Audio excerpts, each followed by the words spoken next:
Growth. We all want to create games to reach millions of players, obviously. But unfortunately, we are not alone. We right now estimate that there are around 1,000 new mobile games are being released every single week, which makes it extremely difficult to stand out. That said, the market is hits-driven, and we try to create hits, to create games that reach the top of the leaderboards. If you look into the current top grossing charts, this is like an export from App Annie right now, you can see like clearly that the top 50 games capture the majority of the App Store revenue. And if you want to create a game that is profitable on a long run, you better reach the top 100 or even a higher position. Otherwise, it will be extremely challenging to keep it up and running for a long time. If you look into puzzle games right now, there are a couple of puzzle games obviously in the top leaderboards and the top grossing charts. They have all one specific thing in common. That is that all of these games are commercially successful, and on the other hand, they are all free to play. Today I want to talk about 3 learnings, and I want to give you 3 takeaways that we've experienced in the past about things that we've learned after working on a couple of puzzle games, and I want to share these things to enable you to develop a puzzle game that is casually attractive to a lot of players. If you look into a potential move, into a potential next move of a puzzle game, for example, you look at a Candy Crush screen, you usually have like different choices and different gems you can swap. We categorize that on a specific scale to talk about like choices a player have like after every single turn. On the one hand side, you have games where you have like a limited amount of choices in the game. You only have 1 or 2 choices that you can take per turn. And on the other hand side, you have maybe 20 or more choices. To put that into perspective with games, you see on the one hand side, very simple slot machines. The only choice you have, press the spin button or not.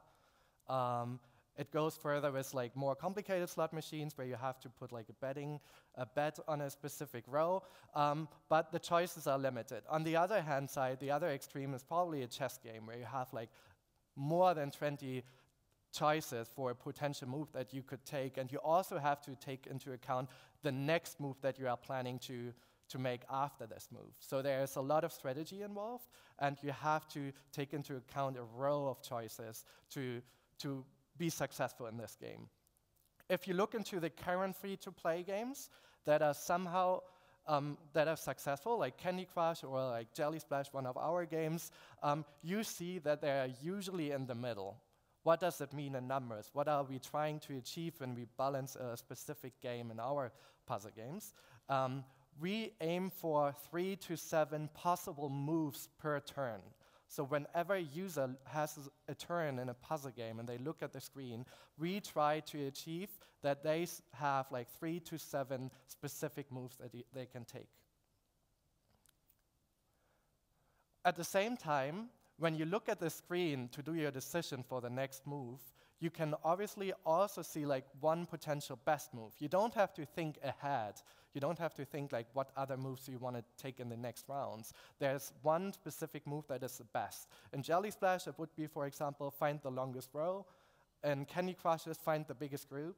You can always find like a best move for the very next turn without thinking too far ahead and to keep the game casual. This is my takeaway number 1 that I wanted to give you today. Like, keep the game casual. Make sure that it doesn't involve too much strategy. Let the user not plan too far ahead. Keep it casual. When we now look into 2 different puzzle games again, on the one hand side, it's like a sliding puzzle game.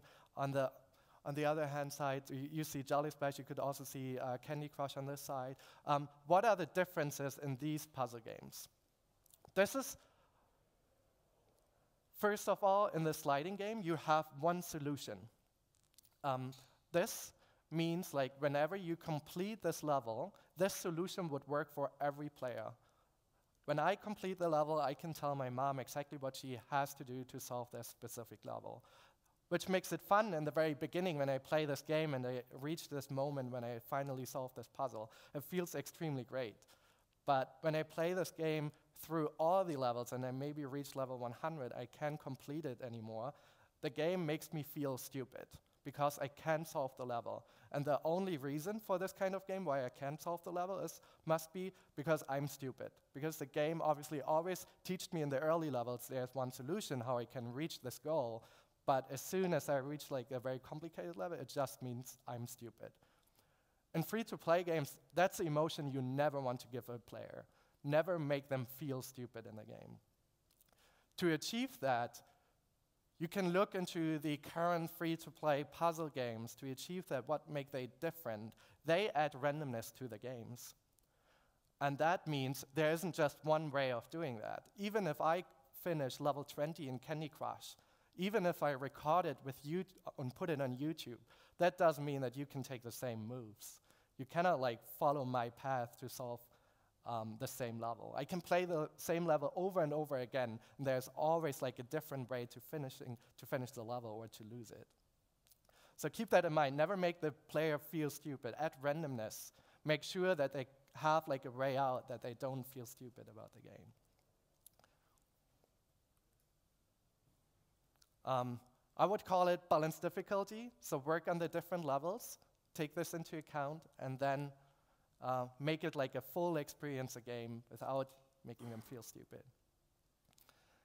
Last but not least, and tying into the randomness, is an extremely important game design element that we realized, especially with producing Jelly Splash and other successful titles, that is extremely important for us, but also for our players. And this is luck. For us, luck is becoming more and more an important element even in puzzle games where you wouldn't expect that. So let me give you 4 examples where we think luck is really cool in puzzle games.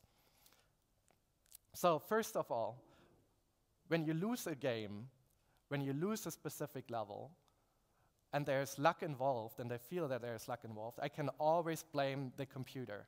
It's never my fault that I lost the game. It's always the game is stupid. It's never me that is stupid, because I was just unlucky, and that's why I couldn't solve this level, because like the elements didn't fall the way I wanted to. But it's definitely the game's fault. It's not my fault. I did everything right. Luck also achieves the completely opposite. Whenever I finish a level, when I beat this stupid level 200 in Candy Crush, then it makes me feel great, because I achieved that. I only solved this level because I did these great moves, I had a great strategy. Although there's luck involved, it's still like for a player, they still feel great whenever they solve the level, so they're extremely happy about that. In addition to these 2 emotions, luck also helps you to pace the players in your free-to-play game. On the one hand side, it makes you slow down very experienced players. Imagine you have this puzzle game like I showed earlier, the puzzle game, and someone is extremely clever in solving this puzzle game. Then he probably consumes all your levels, all your content in just 2 days, and then he's like played completely through it. And you can't do anything about that. You must add more content that he can consume more content. When the game involves some luck components in a puzzle game, it helps you to slow down these players, because sometimes they're just unlucky and they can't solve this level. And then again, it also helps like the other players, like the players who are not very good in the game, because even if you don't know how to develop a specific strategy and how to finish a specific level, sometimes you are extremely lucky, and then sometimes some crazy things are happening in the game and you suddenly solve this game. You probably all know this moment, for example, in Candy Crush. Let's say you have 1 move left.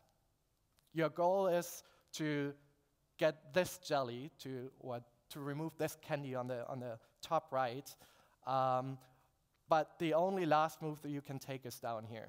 So you have to swipe these gems, and there's no other way no other option, no other choice you can take in this specific turn. But what happens then is like, you do this, they explode, And suddenly, like, there's another group appearing over there, and they explode, and you feel extremely happy. Hey, how did I do that? They explode.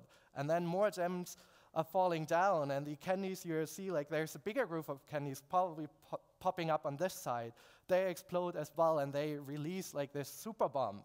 And then the super bomb explodes, and everything is, like, exploding suddenly because I created this huge chain reaction, and suddenly, when the dust settles, you see, like, you win. This is the feeling you want to give your players. Make them feel great when solving your puzzle games. Balance the difficulty. And add more luck. These are like the 3 takeaways that I wanted to give you today, and that you should consider whenever you are working on a puzzle games. Growing a puzzle game is extremely complicated. And this is one of the reasons why we introduced our publishing initiative like around a year ago. We believe that indie games deserve a huge audience, and that's why we are happy to support you in reaching that goal. Whenever you are interested in learning more about our publishing program, just feel free to talk to me. That said,